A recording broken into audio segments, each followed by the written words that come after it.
Dieu nous a visités. Shalom bien-aimés, shalom frères et sœurs, que la paix, la grâce et la communion du Saint-Esprit soient votre partage. Nous vous saluons de partout où vous nous suivez et nous disons que vous soyez bénis en cette soirée. Prions le Seigneur. Éternel notre Père, nous te rendons des actions de grâce. Nous te bénissons pour ton amour, ta bonté et ta fidélité. Nous te recommandons ce moment de partage de ta parole, que tu nous conduises, que tu nous soutiennes et que tout ce que nous aurons à faire soit pour ta gloire. Merci pour ta parole que nous allons écouter ce soir. Merci pour cette communion fraternelle. Et merci Seigneur pour la manifestation de ta puissance et de ta gloire. Que ton nom soit glorifié au nom de Jésus. Amen. C'est qui l'avait promis, le Saint-Esprit est là. Le Saint-Esprit est là. Le Saint-Esprit est là. La mort a disparu. Dieu donne le plein salut. Alléluia. Et sur le monde entier, le grand jour s'est levé. Le Saint-Esprit est là.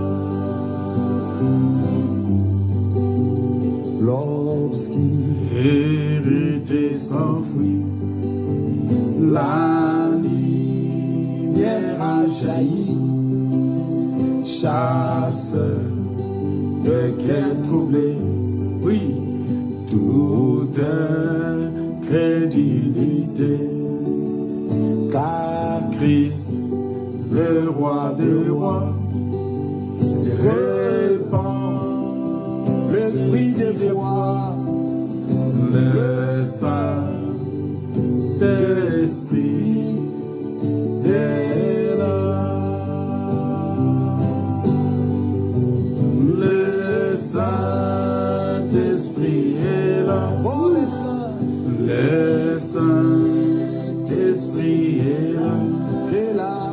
La mort a disparu. Ah, Dieu donne plein salut. alléluia. Et sur le monde entier, Oh, le grand jour s'est levé. les saints, Le les saints, Saint-Esprit est là. Wow, le grand consolateur, viens remplir tous les cœurs. L'esprit de vérité nous met en liberté. Il ouvrait les prisons,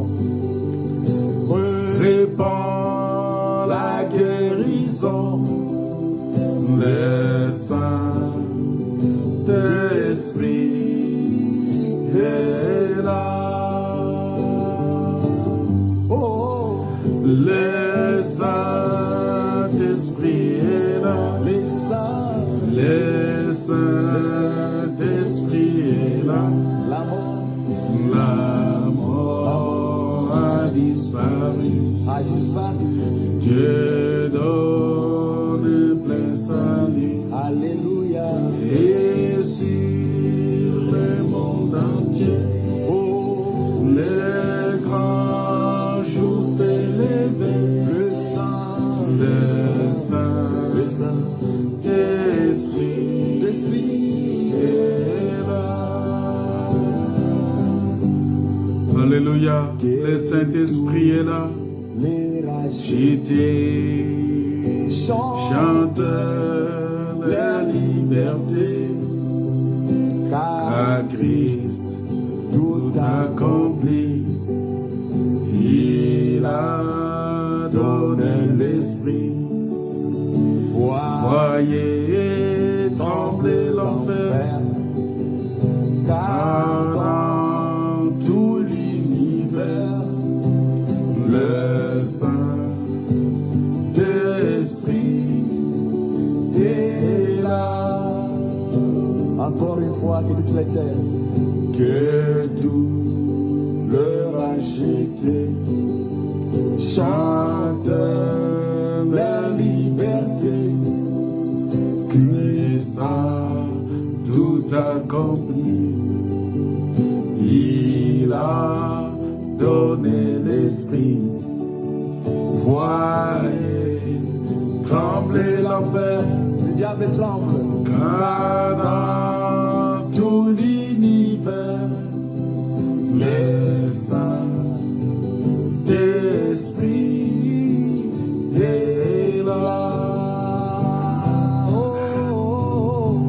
Le Saint-Esprit est là. Le Saint-Esprit est là. La mort a disparu.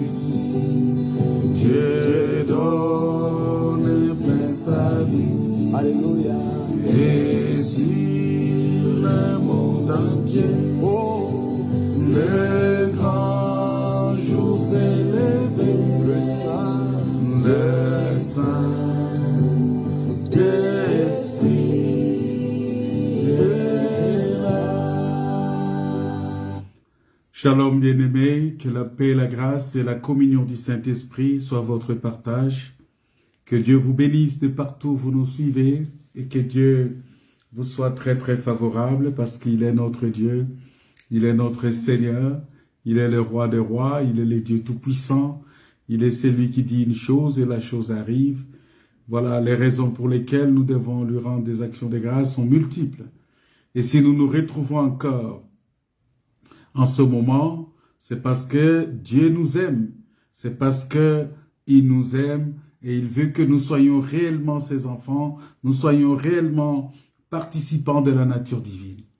Voilà pourquoi, bien-aimés dans le Seigneur, il est temps pour nous, parce qu'à chaque fois que nous nous retrouvons comme ça, pour écouter la parole de Dieu, c'est un moment, pour moi, je dis toujours que c'est un moment de joie, c'est un moment de grâce, parce que la Bible dit, Jésus dit que il y a de la joie lorsqu'on me dit « Allons dans la maison de l'Éternel ». Et nous savons que la maison de l'Éternel, c'est la parole. Nous savons que la maison de l'Éternel, c'est sa parole, parce que Dieu est dans sa parole. La Bible dit au commencement était la parole était avec Dieu, la parole était Dieu. Donc, quand on parle de la maison de Dieu, en réalité, la maison de Dieu, c'est sa parole. La maison de Dieu, c'est Christ. Et Christ, il est la parole. Parce qu'au commencement, il était la parole. La parole était avec Dieu, la parole était Dieu. Cette parole s'est faite chair. Vous voyez? Donc, c'est ça la maison de Dieu. Voilà pourquoi, bien-aimés, il est important pour nous, en tant qu'enfants de Dieu, lorsque nous nous retrouvons dans cette situation, nous disons que bon, nous sommes des enfants de Dieu, il est important de fois de reconnaître qu'en tant qu'enfants de Dieu, nous sommes appelés justement à glorifier le Seigneur, à adorer le Seigneur, à le louer et à le bénir, à bénir ce Seigneur-là, parce qu'il est grand, il est redoutable, il est notre Père, il est notre Dieu. Bien-aimés, c'est quelque chose d'extraordinaire. Très, très, vraiment c'est extraordinaire, parce que voir Dieu dans un homme, voir Dieu habiter dans mon frère, voir qu'aujourd'hui mon frère est en train de vivre la grandeur de Dieu. Parce que quand je vois comment Dieu vient habiter dans un corps, Dieu vient habiter dans un corps, Dieu vient habiter dans la vie de mon frère, je me dis Alléluia. Je me dis Alléluia, je me dis le Seigneur il est grand, je me dis le Seigneur il est puissant, je me dis le Seigneur il est au-dessus de toutes choses, parce que Dieu vient habiter dans mon cœur. Et c'est très important. C'est très important. Et j'aimerais que chacun de nous puisse réaliser cela. Que c'est un miracle que Dieu vienne habiter dans ton cœur. Les dieux si grands, les dieux redoutables, les seigneurs qui est saint. Voilà pourquoi je demande que tu m'appelles saint. Pourquoi? Parce que le saint habite en moi. Je lui ai ouvert la porte. Je lui ai ouvert mon cœur. Et il est venu, il habite en moi. Vous voyez, vous ne pouvez pas l'imaginer de manière physique. Dieu n'est pas ce Dieu-là de manière qu'on va l'imaginer de manière physique, que non, c'est lui, c'est Dieu grand, c'est Dieu. Non, non, non, il n'est pas comme ça. Dieu, il est le Dieu tout-puissant, il est esprit. Et en tant qu'esprit, il vient habiter dans mon corps, il vient habiter en moi parce que je suis son enfant. Je suis l'enfant de Dieu. Je suis le Créateur. Vous voyez, le Créateur m'a créé à son image, à sa ressemblance. Je suis le fruit de cette créature-là, donc de ce Créateur-là. Je suis l'enfant de ce Créateur-là. Je suis l'image de Dieu. Alléluia. Comment tu ne peux pas réaliser cela? Que tu es l'image de Dieu. Être l'image de Dieu, c'est une grâce, c'est une bénédiction. Voilà pourquoi nous étions en train de parler de la brebis égarée et de drachme retrouvé. Vous savez, lorsqu'on lit la parole de Dieu, il y a beaucoup de choses et beaucoup de profondeur dans la parole de Dieu. Et nous disons que Jésus-Christ est venu chercher et sauver ce qui était perdu. C'est ça sa mission. Et il dit, il est venu chercher et sauver la brebis perdue de la maison d'Israël. Donc, la brebis perdue, là, c'était la maison d'Israël. C'est ça la brebis perdue, c'est elle la brebis perdue. Et quand on parle de brebis perdue, maison d'Israël, ça veut dire c'est Adam. Ça veut dire c'est Christ né de Marie, parce que nous devons comprendre que Christ est venu avec deux dimensions. La dimension de Christ né de Marie, c'est Israël. La dimension de Christ né de la terre, c'est l'Église. Je répète. La dimension de Christ né de Marie, c'est Israël. C'est-à-dire qu'il vient participer à la chair. Il vient dans une alliance terrestre. Il vient, il bénéficie justement de cette alliance-là pour sortir. C'est ça Israël. Israël qui est venu avec l'ancienne alliance. Parce que Jésus, né de Marie, est né justement dans l'ancienne alliance.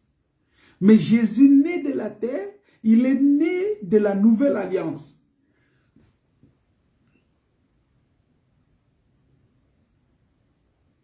Est-ce que vous comprenez? Mais je pense que c'est facile à comprendre. Alors, puisqu'il est né de la terre, il est une nouvelle créature. Donc, moi aussi, je suis né de la terre. C'est ça, la parabole de la loi, la règle de la sémence. On va parler de ça, mais peut-être pas aujourd'hui, pas demain, mais on va parler de ça. On va y revenir parce que j'ai commencé un enseignement le dimanche, que celui qui sème peu, moissonne peu. Celui qui sème abondamment, moissonne aussi abondamment. Et je vous ai expliqué que la sémence que nous sommes appelés à s'aimer, c'est la parole de Dieu. Je disais que Jésus-Christ, né de la femme, représente Israël. Ça parle de Israël. Et c'est pourquoi même les enfants d'Israël les considéraient comme étant celui qui est venu les délivrer de l'Empire romain. Et dans ce cadre-là, qu'il a dit qu'il est venu pour chercher et sauver, il est venu pour, premièrement, pour la brebis perdue d'Israël. Pourquoi? Parce que il est venu d'Israël pour sauver ses frères. Mais dans cette première venue, nous avons vu que Israël, de quel il est ici, il est sorti, l'a rejeté. Voilà pourquoi il va maintenant naître de la terre. Parce que, puisqu'il était venu pour Israël, Israël a rejeté, il ne pouvait pas directement basculer chez nous les nations. Pour basculer chez nous les nations, il fallait qu'il retourne encore vers son père et qu'il revienne encore. Il est retourné vers son père, il a remis son esprit entre les mains de son père, et son père lui a dit, bon écoutez, maintenant tu vas vers ce peuple-là qui n'est pas Israël. Ça dit que il est né de la terre, c'est l'Église maintenant qui doit naître. C'est l'accomplissement de la prophétie que Jésus avait donnée à Pierre, que tu es Pierre, sur cette pierre, je bâtirai mon Église. Vous voyez? Donc c'est ça, Jésus-Christ est ressuscité, Jésus-Christ sorti du tombeau, ça c'est l'Église. Et qui est venu aujourd'hui, qui aujourd'hui est sauvé par l'alliance nouvelle, pas par l'ancienne alliance, selon le sang qui a été versé par la naissance naturelle.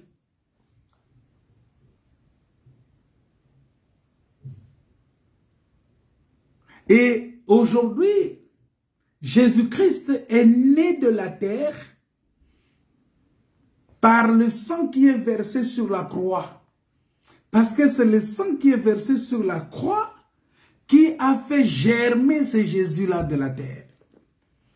C'est un arbre qui est germé de la terre. Vous voyez? Et cette plante-là qui est sortie de la terre, comme il avait dit, les grains de sénévé, s'ils ne tombent à terre et ne meurent, ça ne peut pas porter de fruits. Et c'est alors, quand il est né de la terre, qu'il va porter des fruits. Et ces fruits-là, c'est d'abord nous sommes ces fruits-là. Mais au-delà d'être ces fruits, nous avons aussi en même temps reçu le Saint-Esprit. Et le Saint-Esprit est le fruit par excellence de la nouvelle alliance. Parce que pour confirmer que quelqu'un est né de nouveau, il faut qu'il reçoive le Saint-Esprit. Et le Saint-Esprit en nous produit, c'est ça, c'est pourquoi j'ai dit que le Saint-Esprit est la sémence de l'amour, qui vient produire ses fruits. Et ces fruits, c'est quoi? C'est la joie, la bonté, la bénignité, toutes ces choses-là. Et lorsque tu as le Saint-Esprit, ça dit que tu es véritablement cet arbre-là qui doit porter les fruits. Alors, tout arbre qui ne porte pas de fruits sera coupé et jeté. Donc, vous voyez que chez nous, l'Église, les œuvres ne viennent pas avant. Les œuvres viennent après. Vous voyez, c'est ce qu'on appelle les œuvres de la foi. Ça vient après. C'est pourquoi on dit que nous ne sommes pas sauvés par les œuvres. Nous sommes sauvés par la grâce au moyen de la foi. Maintenant, cette foi-là, ce n'est pas basé sur les œuvres. Non. Cette foi-là, c'est basé sur la parole de Dieu. Et c'est cette parole-là que nous recevons qui vient produire en nous. Vous voyez? Donc, pour vous dire tout simplement que, en tant qu'enfant de Dieu, en tant que chrétien, en tant que serviteur de Dieu de la nouvelle naissance, nous sommes appelés justement à produire ces fruits-là, des fruits dignes de la repentance. Vraiment que Dieu vous bénisse, que Dieu vous comble vraiment de sa grâce, que Dieu vous soutienne encore abondamment. Alors cette brebis-là qui est perdue, la brebis perdue de la maison d'Israël. C'est-à-dire que c'était une brebis qui est, écoutez, et je vous avais expliqué que cette brebis-là, perdue, c'était Israël. Mais aussi cette brebis-là, c'est Adam. Et je vous ai parlé du fait que quand Jésus-Christ est venu, il a trouvé 100 brebis. Quand on parle de 100 brebis ici, c'est Abraham et Lot. Les deux là font 100. Abraham et Lot font 100 brebis. Maintenant, Lot est parti. Et il est parti où? Il est parti se perdre dans Sodome et Gomorrhe. Il est parti se perdre dans un monde du péché. Alors Dieu va descendre pour dire, bon écoutez, il descend, il voit que non, il reste seulement 99 brebis. Alors il laisse les 99 brebis, ça veut dire Abraham et toute sa maison, tout ça. Et il va continuer le chemin jusqu'à aller chercher Lot et sortir Lot de Sodome et Gomorrhe pour réformer encore les 100 brebis. Pour vous dire que et la brebis perdue et les 99 brebis sont tous les fils d'un seul père. Voilà pourquoi nous allons prendre un deuxième témoignage de la brebis perdue. Le deuxième témoignage de la brebis perdue que nous allons prendre aujourd'hui, c'est dans la parabole de l'enfant prodigue. Donc nous sommes dans Luc, là nous sommes dans Luc chapitre 15, les versets 11 à 32. C'est très long, mais je ne vais pas tout lire. On dit, Jésus dit encore, un homme avait 2 fils. Et le plus jeune dit à son père, mon père, donne-moi la part de bien qui doit me revenir. Et le père leur partagea son bien. Peu de jours après, le plus jeune fils, ayant tout ramassé, partit pour un pays éloigné. Donc il s'était éloigné de la présence de son père, où il dissipa son bien en vivant dans la débauche. Maintenant, lorsqu'il eut tout dépensé, une grande famine survint dans ce pays. La famine, c'est le signe qui montre que on est éloigné de la présence de Dieu. C'est ça le signe en fait, qui montre qu'on est éloigné de la présence de Dieu.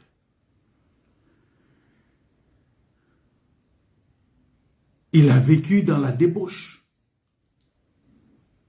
Et lorsque la Bible dit que la famine survint dans le pays, et il commença à se trouver dans les besoins, et il alla se mettre au service d'un des habitants du pays, qu'il envoya dans ses champs garder les pourceaux.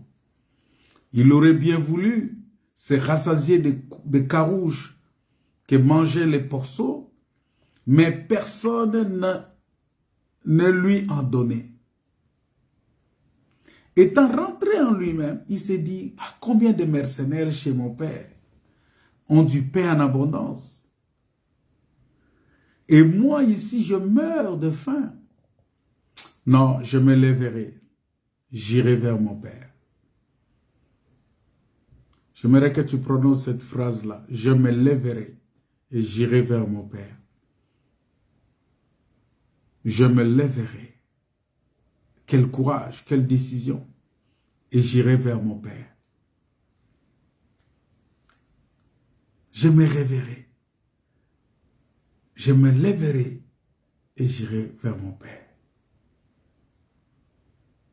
Et je lui dirai, mon père, j'ai péché contre le ciel et contre toi. Je ne suis plus digne d'être appelé ton fils. Traite-moi comme l'un de tes mercenaires. Et il se leva et alla vers son père. Comme il était encore loin, son père le vit et fut ému de compassion. Il courut se jeter à son cou et le baisa. Le fils lui dit, mon père, j'ai péché contre le ciel et contre toi. Je ne suis plus digne d'être appelé ton fils. Mais le père dit à ses serviteurs, apportez vite la plus belle robe. Alléluia. Et l'en revêtez. Mettez-lui un anneau au doigt et des souliers aux pieds. Amenez le veau gras et tuez-les. Mangeons et réjouissons-nous, car mon fils que voici était mort. Ah, c'est-à-dire le fait qu'il s'est éloigné de la face du père, il était mort. Il est considéré pour son père, il est mort.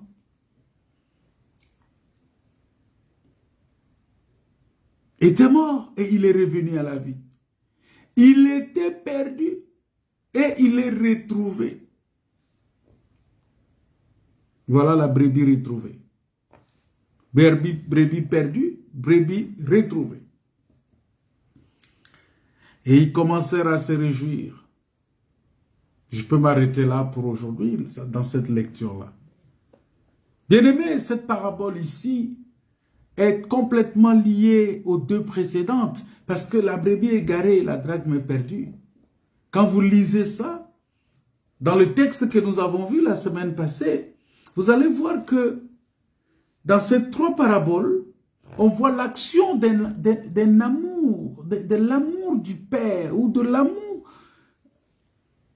l'amour du Fils ou l'amour de l'Esprit de Dieu. On voit cet amour-là qui se dégage pour sauver les âmes perdues. Cet amour-là qui a conduit les fils à accepter la croix.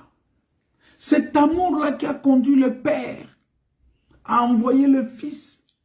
Cet amour-là qui a conduit le Saint-Esprit à ressusciter le Fils d'entre les morts. Cet amour-là qui est venu rechercher, sauver les âmes. Donc nous voyons que dans la version de brebis égarée, Jésus-Christ est là, il est là comme le bon berger. Il est là comme le bon berger qui, par amour, pour la brebis perdue, cherche la brebis, il le cherche jusqu'à ce qu'il l'ait retrouvée. C'est-à-dire, il accepte d'abandonner les 99, comme je vous ai dit. Il va abandonner Israël pour venir nous chercher, afin de nous sauver. Nous pouvons voir cette femme qui cherche avec le balai et la lampe. Le drachme, c'est l'action même de l'amour et de la persévérance du Saint-Esprit. C'est-à-dire aujourd'hui, et de la patience de Dieu. Ça montre l'état du cœur de Dieu qui accepte par sa patience et continue à nous attendre, quel que soit, nous sommes en train de traîner les pieds, nous sommes en train de prendre tout notre temps, mais lui, il continue justement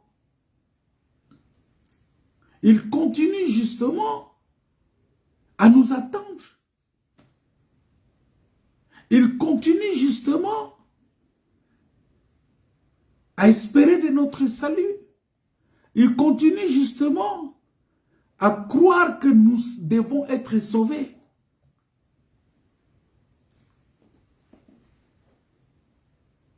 C'est un amour qui nous attend, l'amour du Père qui attend son Fils avec patience.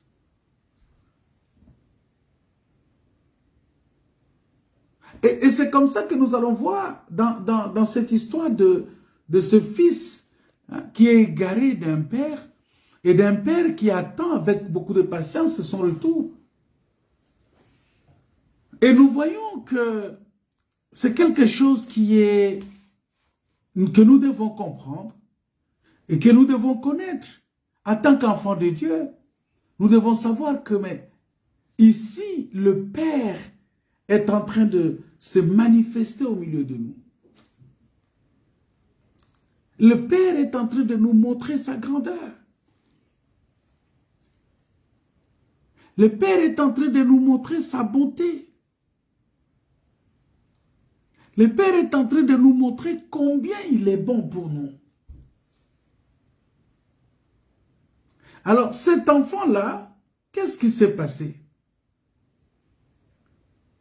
La Bible dit qu'il était dans toute l'abondance parce que dans la maison de son père, il ne manquait de rien. En fait, c'est là où il a expérimenté cette relation-là, dans sa relation en marchant. C'est comme David a expérimenté dans sa relation en marchant avec Dieu, où il déclare « L'Éternel est mon berger, je ne manquerai de rien ». C'est-à-dire, dans la maison de son père, il était dans l'abondance. Il avait tout. Dans la maison de son père, il ne manquait de rien. Dans la maison de son père, il était dans la joie complète.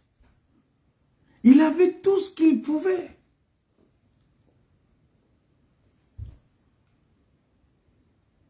Et si nous prenons ces fils ici, nous allons voir que il va réclamer l'héritage. Mais il réclame l'héritage pour s'éloigner de son père. Mais quand nous regardons, nous voyons que tout ce que lui il avait,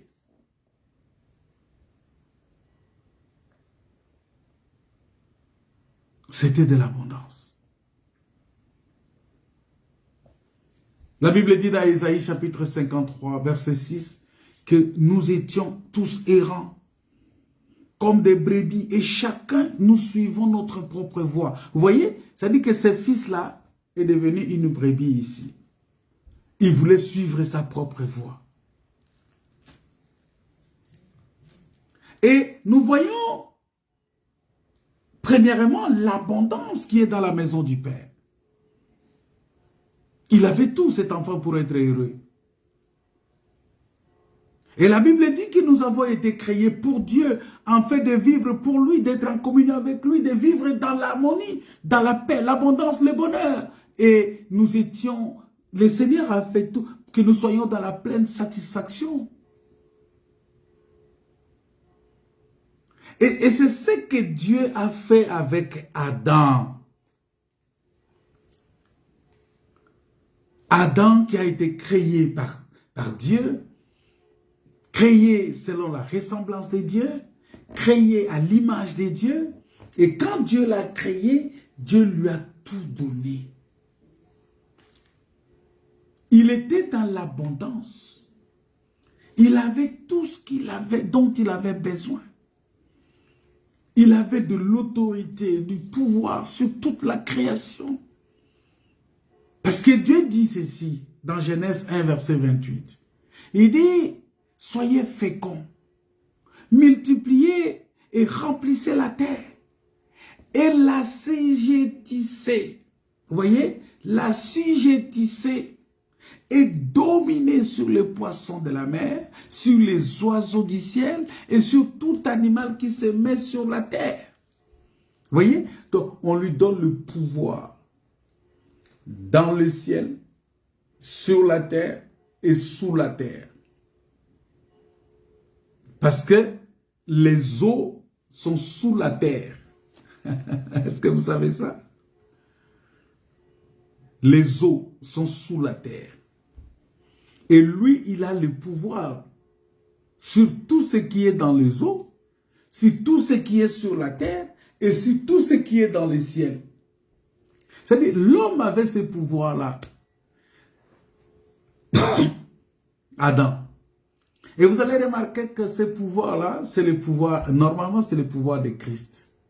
Voilà pourquoi on prend Christ, on le compare à, vous voyez, on explique Christ aussi par Adam. Et Adam qui est venu, Adam, le premier Adam qui est venu, il est perdu. Il est perdu, cet Adam-là, il est perdu. Il a perdu sa divinité, il a perdu la divinité, il a perdu la grande richesse qu'il avait, il a perdu tout ce qu'il avait à cause du péché. Il a perdu. Il a perdu tout.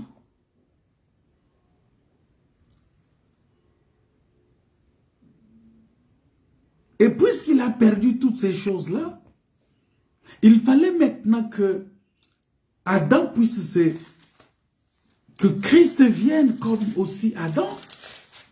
Quand je vais vous chercher un texte ici.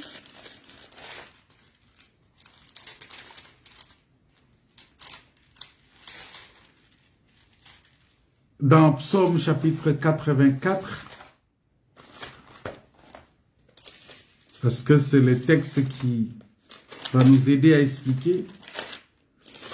Parce que Adam était dans la maison du Père. Psaume 84, verset 5. La Bible dit ceci. Heureux. Il dit, heureux ceux qui habitent ta maison. Ils te loueront encore. Heureux.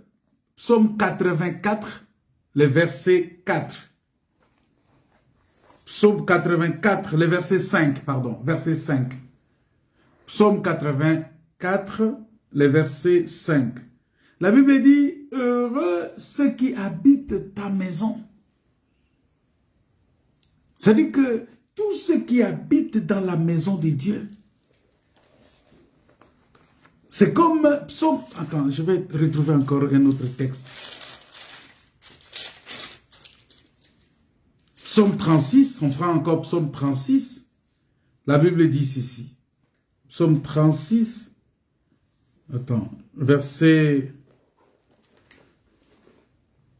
9. La Bible dit, il se rassasie de l'abondance. Psaume 36, le verset 9. Il se rassasie de l'abondance de ta maison. Vous voyez, il se rassasie de l'abondance de ta maison et tu les abreuves au torrent de tes délices.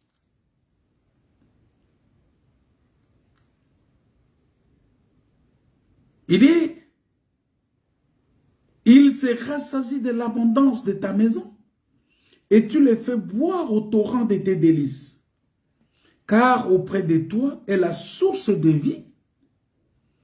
Par ta lumière, nous voyons la lumière.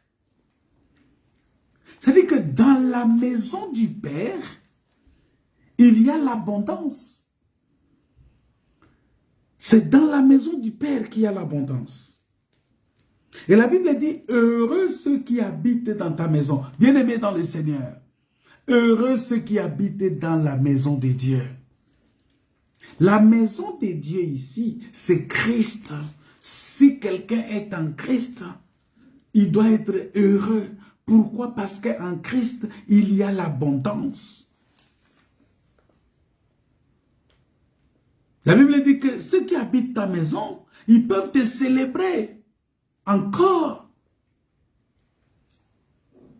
Et donc nous comprenons pourquoi la Bible dit que cet enfant-là, dans la maison de son père, il était dans l'abondance. Et nous, si nous nous retrouvons dans la maison de notre Père, nous sommes dans l'abondance. Nous sommes dans l'abondance, dans la maison de notre Père. Parce que aussi longtemps qu'un fils reste dans la maison, il est heureux. Mais quand tu quittes la maison, tu t'éloignes de la maison, tu deviens... Parce que quand tu es dans la maison, tu es fils. Retenez cela. Quand l'enfant est dans la maison de son père, il est fils.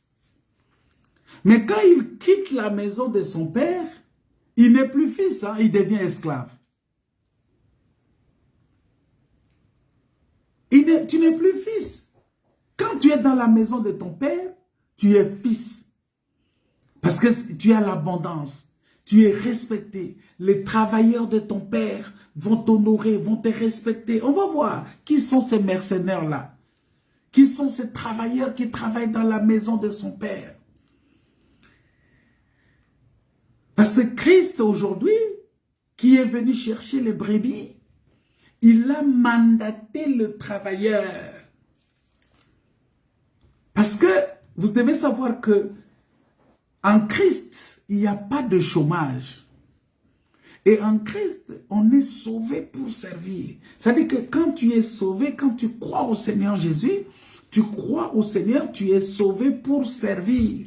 C'est 1 Thessaloniciens chapitre 1, verset 9 à 10 qui dit ça.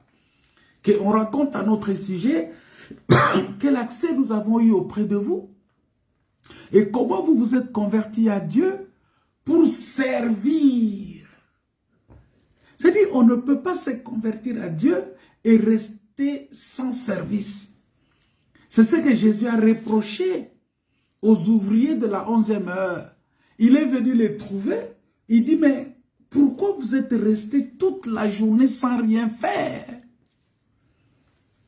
Vous êtes restés comme ça toute la journée, vous ne faites rien. Et vous trouvez ça normal?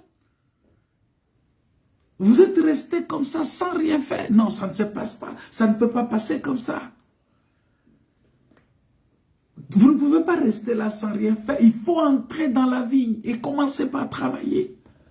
Parce que la moisson est mûre, la moisson elle est grande, la moisson elle est prête. Il y a peu d'ouvriers. Entrez dans la moisson. C'est-à-dire que tout enfant de Dieu est appelé à travailler. Alors nous voyons que il y a des travailleurs dans la maison du Père. Mais ces travailleurs-là doivent respecter le Fils.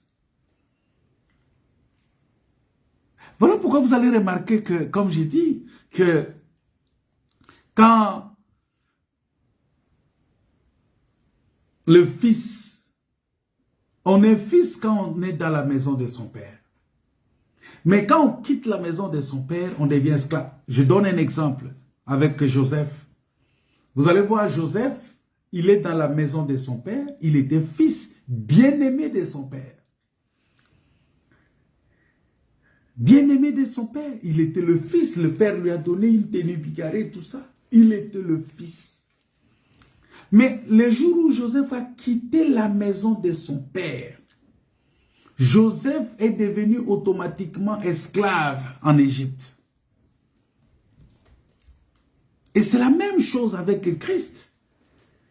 Christ qui a quitté son père, il est le fils. Quand il a quitté son père, il est devenu esclave. Il est devenu serviteur. Il est devenu celui qui doit laver les pieds des autres. Il est devenu celui qui doit nourrir les gens. Il doit nourrir le bétail. Il doit travailler. Parce qu'il a quitté la divinité, il a quitté les trônes. Vous voyez? Donc, Joseph était le fils dans la maison de son père, mais quand il est parti, il n'était plus fils. Donc, nous comprenons ici que cet enfant-là, c'est comme Adam. Adam dans le jardin d'Éden, mais il était le roi du jardin d'Éden. Il était le prince de Dieu. Il était le fils de Dieu. Parce que Luc nous dit que Adam est le fils de Dieu. Mais quand il a quitté le jardin, il a quitté la parole. Il a quitté la maison de son père.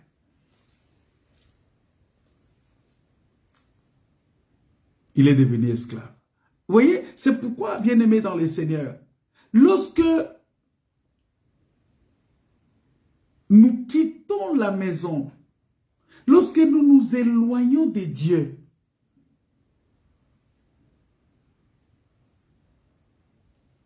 parce que lorsque nous nous éloignons de Dieu, c'est-à-dire que nous abandonnons d'être obéissants, d'être soumis à la parole de Dieu. Parce que Dieu, lui, n'est pas un tyran. Il est amour, il est bon. Et c'est ce qu'il demande de ses enfants, une relation d'amour et de soumission volontaire à sa parole. Lui, il n'impose rien, il ne te fait pas pression, il dit, c'est pour ton bien, c'est pour ton bonheur. Il te met la parole, il dit, je mets devant toi la vie et la mort, choisis la vie. La Bible dit, louez l'Éternel car il est bon, car sa miséricorde durera toujours. Mais vous allez voir que Dieu ne désire que des bonnes choses. La Bible dit, il a préparé des bonnes œuvres pour nous, afin que nous les pratiquions. C'est-à-dire que Dieu, il a préparé lui-même. Ce n'est pas toi qui peux faire les bonnes œuvres. Les bonnes œuvres que tu fais aujourd'hui, c'est Dieu qui les a préparées pour toi, pour que toi tu puisses seulement pratiquer ça. C'est-à-dire, tout a été fait par Dieu pour que toi, tu puisses seulement pratiquer. Et c'est ça la vérité de Dieu. C'est ça la vérité de la parole.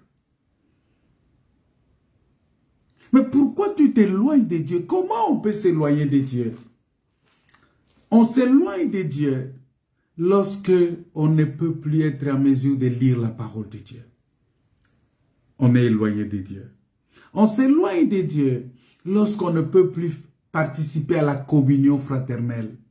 Il y a beaucoup de gens qui disent non, je suis à la maison, je prie le Seigneur à la maison et Dieu m'exauce. Oui, il n'y existe pas de christianisme individuel ou la chrétienté individuelle, ça n'existe pas.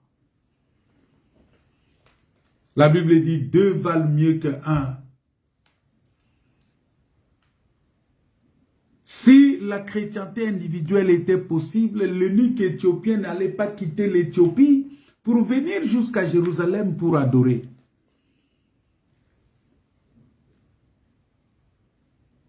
Voilà pourquoi, bien-aimé, il est important toujours d'être dans la communion fraternelle. Et c'est très important. Parce que la communion fraternelle agit par ce que nous appelons la protection par la présence. Parce que quand tu es avec ton frère, la Bible dit, lorsque l'un tombe, l'autre le relève. C'est ça la protection par la présence. Et vous comprendrez que s'éloigner de Dieu, c'est lorsque tu n'es plus en mesure de lire la parole de Dieu. Tu n'es plus en mesure de prier. Des fois, tu veux faire une prière comme ça, c'est le sommeil qui t'emporte. Vous voyez? Tu ne peux plus aller écouter la parole de Dieu. Les enseignements, tu n'écoutes plus les enseignements. Alors que la Bible dit, la foi vient de ce qu'on attend. Ce qu'on attend vient de la parole de Christ. Bien-aimé, il y a de l'abondance dans la maison du Père. C'est-à-dire que quand tu es dans la maison du Père, tu es dans l'abondance. Quand tu quittes la maison du Père, tu deviens esclave, tu deviens serviteur. Tu deviens serviteur. Tu deviens esclave. Voilà pourquoi il est important pour nous de rester dans la maison du Père. Israël, lorsqu'il a quitté la maison de Jacob, la maison d'Isaac et la maison d'Abraham, et qu'il est venu en Égypte, Israël est devenu esclave. C'est ça, cet enfant-là, qui a quitté la maison de son père et qui est allé en divagation, en errance. C'est ça Israël, qui est allé en errance. C'est ça le corps ici. C'est ça Adam, qui s'est éloigné de la face de Dieu, que Dieu a chassé de sa face. Dieu lui a laissé tout, il lui a dit, bon allez va. Et il est parti. Parce que tu dois comprendre que Dieu avait toujours de l'amour pour Adam. Mais nous devons comprendre que Dieu ne désire que le meilleur pour ses enfants. Voilà pourquoi il nous avertit des dangers. Parce qu'il y a beaucoup de dangers en voulant s'écarter des instructions du Père, de la volonté du Père. C'est comme il est écrit, attends, je vais chercher ce texte-là dans le livre, je pense, de Proverbes. Proverbes chapitre... Attends. C'est le Proverbe chapitre 3, oui. Proverbe chapitre 3, verset 1. La Bible dit, voilà, c'est ça. La Bible dit, mon fils, n'oublie pas mon enseignement et que ton cœur garde mes préceptes. Vous voyez? Car ils t'ajouteront longueur de jours, des années de vie et de paix. Vous voyez? Ça c'est dans la version, nouvelle version. Mais dans la version Louis II, il est dit ceci. Là, je lisais dans la version Nouvelle Bible Second.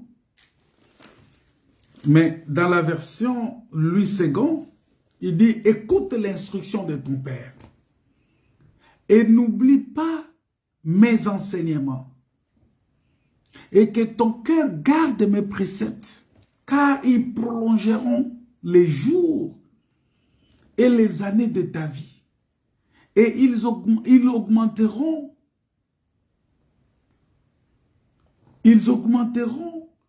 ta paix.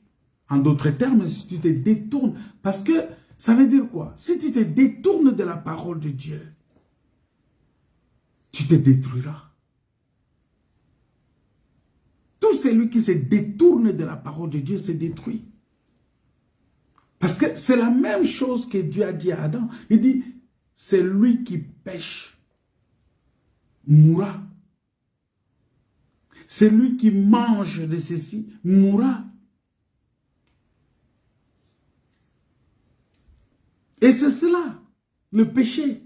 Parce que la Bible dit, c'est la transgression de la loi divine. Lorsque tu transgresses la loi divine, c'est-à-dire que tu prends l'engagement, la décision de vivre loin de Dieu. C'est vivre sans Dieu, c'est vivre seul. Alors il faut faire attention. Parce que le but du diable, le but de Satan, le but de notre ennemi, de l'ennemi de nos âmes, c'est de nous détourner de Dieu. Et de mettre en nous le doute même au sujet de la parole de Dieu. Vous allez voir que beaucoup de gens commencent à rechercher, ils commencent à douter de la parole de Dieu, ils commencent à rechercher des petites erreurs de la parole de Dieu pour s'accrocher à cela et dire, ah non, non, non. Moi, laissez-moi cette histoire-là, de votre Dieu-là. Pourquoi Dieu fait ceci? Donc, les gens ne comprennent pas la profondeur de la grâce de Dieu. Vous comprenez? Et la Bible dit, ça dit que le diable, il vient, il commence à jeter les doutes.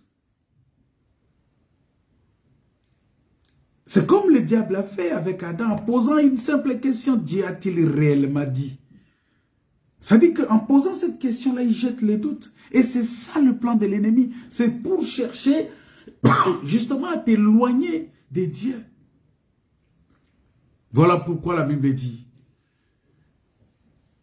que nous devons faire extrêmement attention.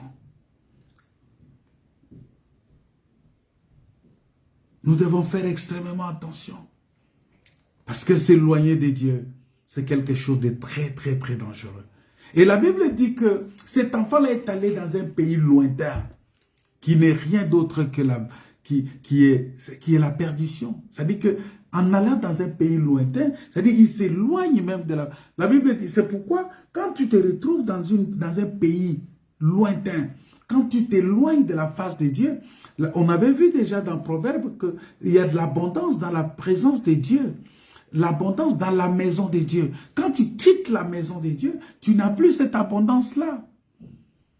Voilà pourquoi la Bible dit que, quand tu lis dans le livre des Psaumes 42, on dit « Mon âme a soif de mon Dieu ». C'est-à-dire que quand tu rentres quand tu es en dehors de la maison de ton Père, tu vas d'office avoir soif. C'est ça, Christ, quand Dieu l'a quitté, il a eu soif.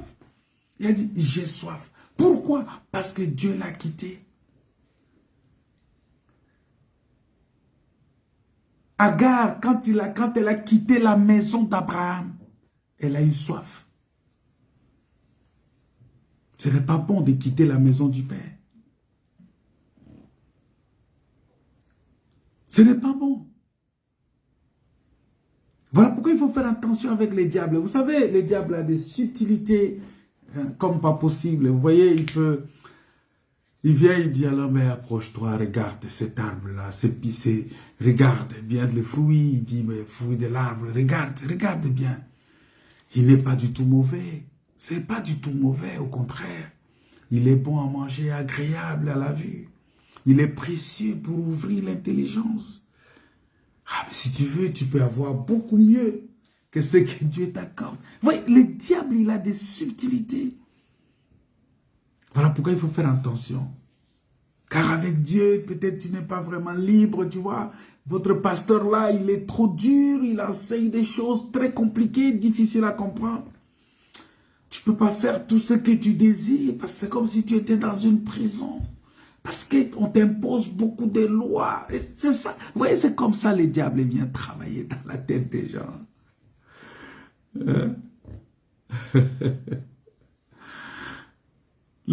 C'est comme ça que cet enfant-là, il a commencé à être insatisfait. Quand bien même il était dans une... Il est dans des conditions. Il était dans toutes... Vous voyez, il était dans de bonnes conditions. Mais le jeune, là, il a commencé à avoir des idées d'insatisfaction. Il a commencé à avoir des idées. Pourtant, sa condition était privilégiée. Il réclame l'indépendance. Vive l'indépendance. Il dit, ah, vive la liberté. Il veut quitter la maison du Père. Bien-aimé, il faut faire très attention. Très, très, très attention. Parce que les satisfactions, le mécontentement, ça c'est l'état normal d'un homme. L'homme est un éternel insatisfait. Il faut faire très attention. C'est pourquoi un homme pécheur, un homme normal, un homme comme ça, l'état normal de l'homme, c'est l'insatisfaction. Parce que regardez, qu'est-ce qu'Adam avait manqué dans les jardins? Il avait tout. Mais il a préféré aller manger ce que Dieu a interdit. Il a préféré ça. Il a préféré ça. Voilà pourquoi, bien-aimés, il y a des gens qui sont tout le temps, ils sont comme ça, hein, mécontents de tout. Ils sont mécontents du soleil quand il fait très chaud. Ils sont mécontents de la pluie quand c'est trop humide. Ils commencent à râler. Ils ne sont pas même contents de leur origine, de leur arrière-plan culturel. Ils ne sont contents de rien du tout.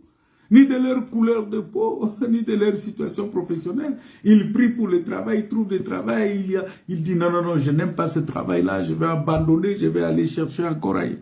Donc, même de leur situation familiale, ils prient, le Seigneur lui donne une femme, il n'est pas content. Il lui prie, mais il pense qu'il va trouver mieux ailleurs. Tu ne trouveras jamais mieux ailleurs sur cette terre. Le mieux que tu vas trouver, c'est dans le ciel, c'est avec Dieu que tu trouves mieux. Voilà pourquoi reste attaché à la parole de Dieu. Si tu es attaché à la parole de Dieu, le meilleur, c'est avec Dieu. C'est-à-dire que il y a le meilleur fruit, le meilleur de tout, c'est en Christ. Ce n'est pas dans ce monde, ce n'est pas dans ce travail que tu fais là. Parce que tu as déjà vu quelqu'un qui a gagné, on lui donne un salaire de 2000 €. Il se plaint, on lui augmente à 5000 €. Parce que tu dois comprendre que quand tu as un salaire de 5000, tes besoins vont doubler. Tu vas avoir les besoins de 10 000. Les besoins de 10 000 que tu as vont te pousser à envier maintenant avoir un salaire de 10 000. Quand on te donne les salaires de 10 000, tes besoins deviennent de 20 000. Et tu vas commencer à envier de gagner 20 000 par mois. Et ainsi, même si on te donnait 1 million, parce que Ta situation va attirer les besoins. Ça va attirer tes besoins et les besoins des autres. Et tu vas voir que tu vas toujours être insatisfait. Voilà pourquoi, bien-aimé, la Bible dit, contentez-vous de ce que vous avez. Un enfant de Dieu doit se contenter de ce qu'il a. Et c'est seulement en Christ que tu peux être totalement satisfait. En Christ. Parce que les gens ne sont jamais contents. Tu vas voir même un homme qui va aller épouser une femme, mais à un certain temps, il n'est jamais content de son épouse. Une femme qui est dans un mariage, dans une relation avec son mari, il va dire, elle n'est plus contente de son mari. Les enfants qui ne sont plus contents de leurs parents, parce que leurs parents ne font pas, pour eux, selon eux, les parents ne font pas assez. Et ainsi de suite, tu vas voir que tu commences à convoiter, à envier ce qui appartient aux voisins. Tu es dans ton appartement, tu commences à te dire, mais ton appartement n'est pas propre, c'est l'appartement de ton voisin qui est propre. Tu es dans ta maison, tu commences à regarder la maison de ton voisin. Tu as ta femme, tu commences à regarder la femme du voisin. Tu as tes enfants, tu commences à envier les enfants du voisin. Tu as ta voiture, tu commences à envier la voiture du voisin. Vous voyez, l'homme est comme ça.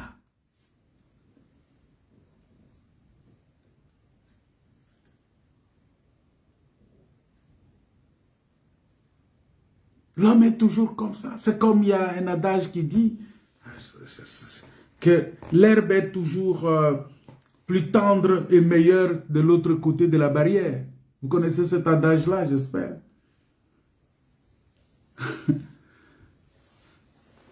Bien-aimé, quand on est loin de la face de Dieu, on est dans une insatisfaction totale. Totale.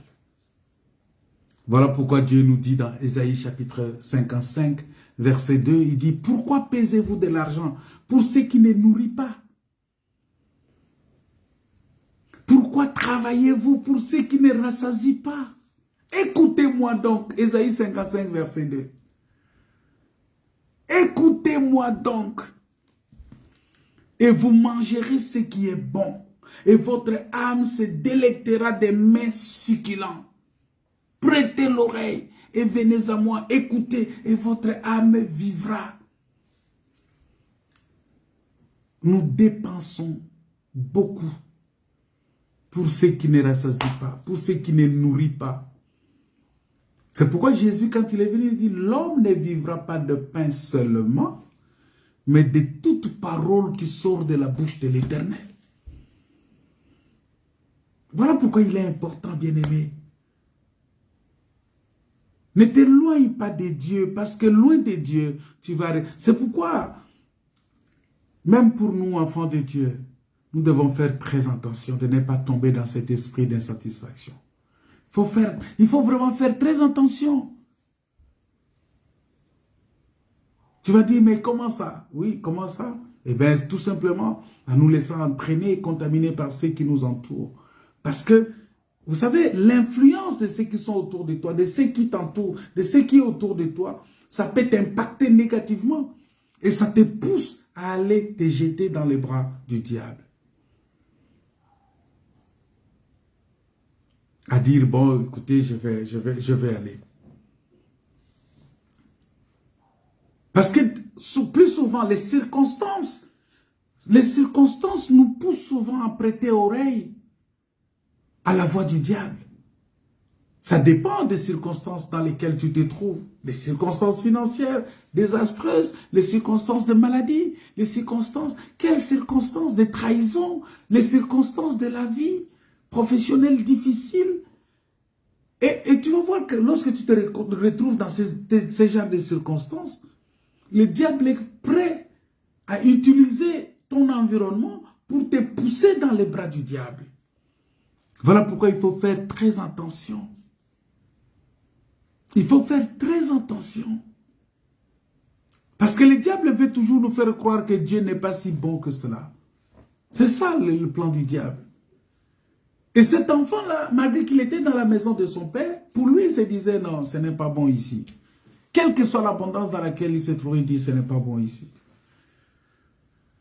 Non, c'est injuste ici. Ah non, qu'il n'y a pas beaucoup mieux que ce que l'extérieur va m'offrir.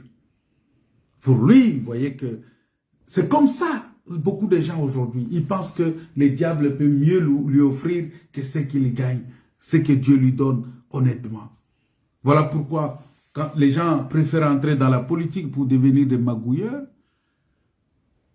vivre de la corruption, vivre de l'argent sale, vivre des mensonges, de la démagogie. Vous allez voir des gens qui font des campagnes, ils vont promettre tout. Et les gens tombent facilement dans ces jeux-là. On va te promettre tout, mais après tout, il te promet ce qui n'est même pas correct, qu'il est incapable même de réaliser. Quand il va devenir président, ou bien il va devenir chef, ou il va devenir maire, ou il va devenir qui, je ne sais pas, gouverneur, il ne sera même pas capable de réaliser ce qu'il avait promis dans sa campagne électorale. C'est ça la loi de la nature. C'est ça la loi de la nature. Et tu as perdu tout ton temps pour le suivre comme un mouton. Demeure en Dieu. Demeure dans la parole de Dieu. Parce que vous devez comprendre qu'en acceptant les suggestions du diable, nous risquerons de tomber dans les pièges du mécontentement et de la pitié de soi. C'est très grave. Comme le peuple Israël dans le désert qui avait un cœur partagé et tiède. C'est pourquoi il faut éviter d'être... La Bible dit, il ne faut pas être tiède. Le peuple dans le désert commençait à murmurer.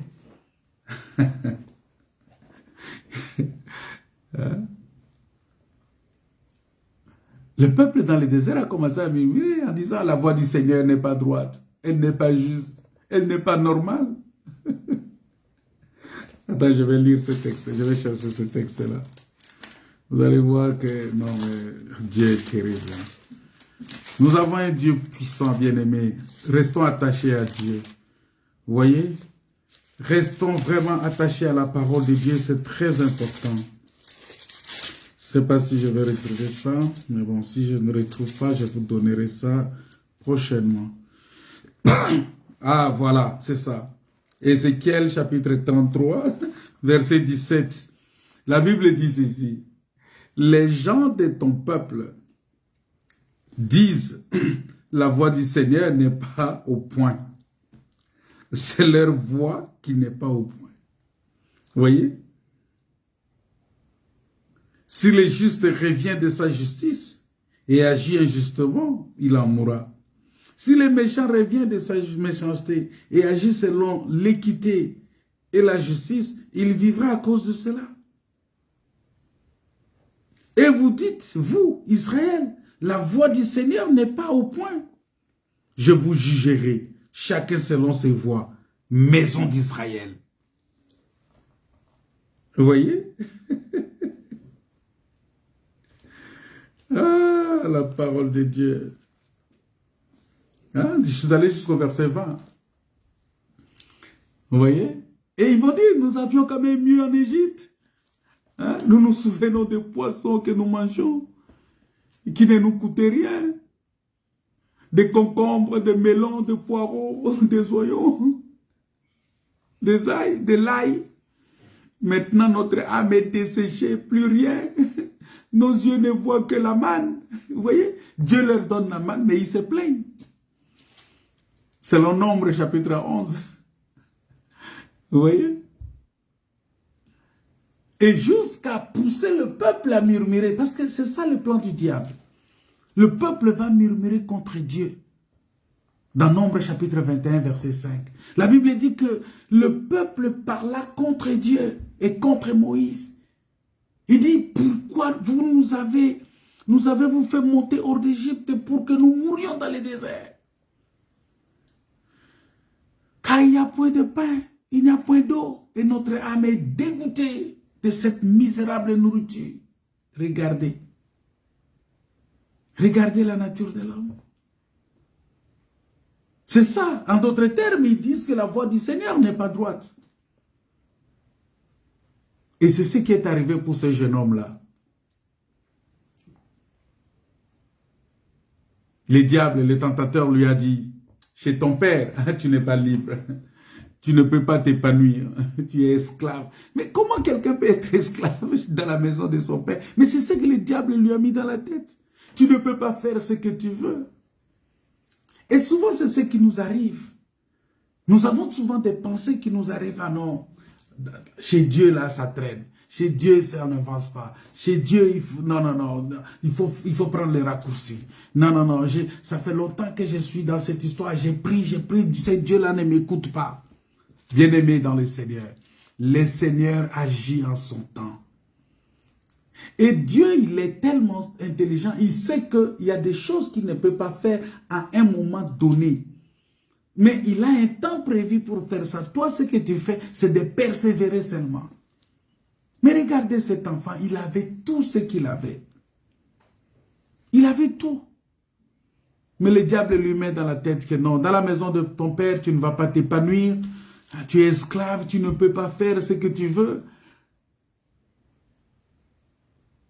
Mais seulement ce que lui n'a pas compris, c'est que si ce que tu veux n'est pas dans la volonté de Dieu, mais tu tomberas automatiquement sous le joug de la servitude.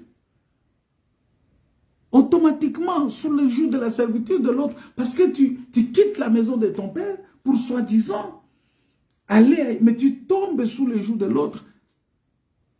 Voilà pourquoi, bien-aimés, restons dans la maison. Restons dans la maison de Dieu. La maison de Dieu, c'est la parole. La maison de Dieu, c'est l'église de Dieu. La maison de Dieu, c'est Christ. La maison de Dieu. Restons dans la parole. Quelles que soient les difficultés, quel que soit que la parole est dure, quel que soit que tu te sens pas bien, reste dans la parole. Il viendra un temps où tu vas te réjouir. Tu vas te réjouir. Bien-aimé, il n'y a que deux royaumes, il n'y a que deux maîtres. Ici-bas, à qui l'homme peut appartenir et servir. Soit tu appartiens à Dieu, soit tu appartiens à Satan. Il n'y a pas le juste milieu. Mais malheureusement, personne ne peut servir deux maîtres à la fois. Soit tu sers l'un, soit tu sers l'autre.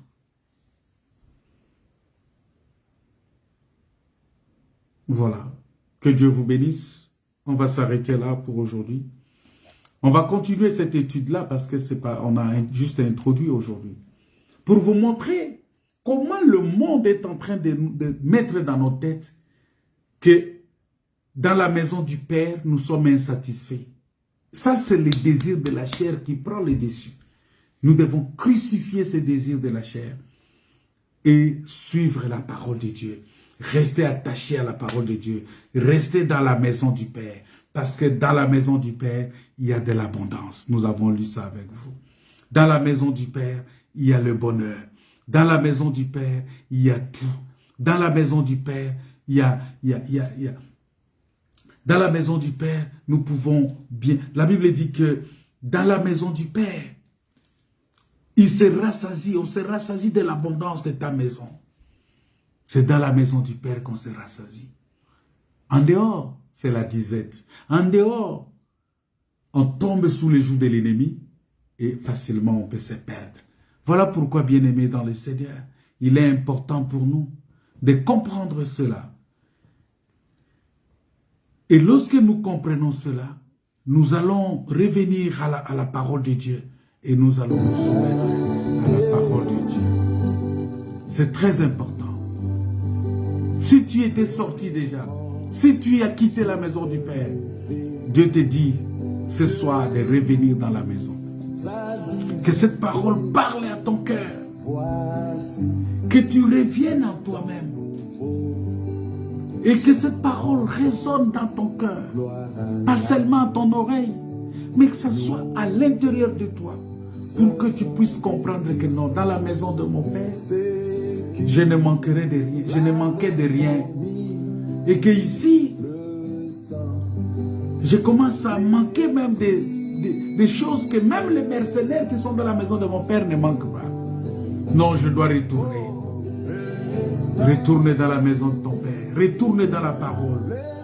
Retourne dans la parole du commencement. Et si nous retournons dans la parole du commencement, c'est ce que Jésus a fait. Quand il est venu, il dit, mais au commencement, il n'en était pas ainsi. C'est-à-dire, il est venu nous prendre là où nous étions, errants, comme des brebis en errance, pour nous retourner dans la parole originale, dans le commencement de toutes choses. Et j'aimerais vraiment que tu retournes au commencement, frère. Que tu retournes au commencement. Que tu retournes vraiment au commencement. C'est très important. Que Dieu vous bénisse. Que Dieu vous comble de sa grâce. Que Dieu manifeste sa puissance et sa gloire en vous. Parce qu'il est Dieu. Il est votre Père. Il est notre Seigneur. Il est le roi des rois. Seigneur Dieu Tout-Puissant. Nous ne voulons plus marcher selon les choix personnels. Mais nous voulons marcher selon ta volonté. Comme Christ a dit, Seigneur, s'il est possible que cette coupe s'éloigne de moi, mais non pas ma volonté, mais ta volonté. Seigneur, conduis-moi à faire ta volonté, à rester dans la parole, à rester dans ta maison, rester dans la maison de Dieu, rester dans les choses de Dieu, rester dans l'abondance du Père, rester dans la maison de Dieu. Soutiens-moi, Seigneur. Ramène-moi dans la maison, Père. Au nom de Jésus. Toi qui es venu chercher et sauver ce qui était perdu, ramène-moi dans la maison, oh Dieu Tout-Puissant. Ramène mon frère, ma soeur. Au nom de Jésus. Au nom de Jésus. Au nom de Jésus. Au nom de Jésus, notre Seigneur et Sauveur. Amen. Que Dieu vous bénisse. Que Dieu vous comble de sa grâce. Et nous allons nous retrouver demain en présentiel dans la salle pour la prière, pour le culte des familles. Et vendredi, nous serons en prière comme prévu. Et le soir, nous serons encore là pour écouter la parole de Dieu. Que Dieu vous bénisse, que Dieu vous comble vraiment de sa grâce. Et que le Saint-Esprit agisse en nous. Au nom de Jésus, notre Seigneur et Sauveur. Amen.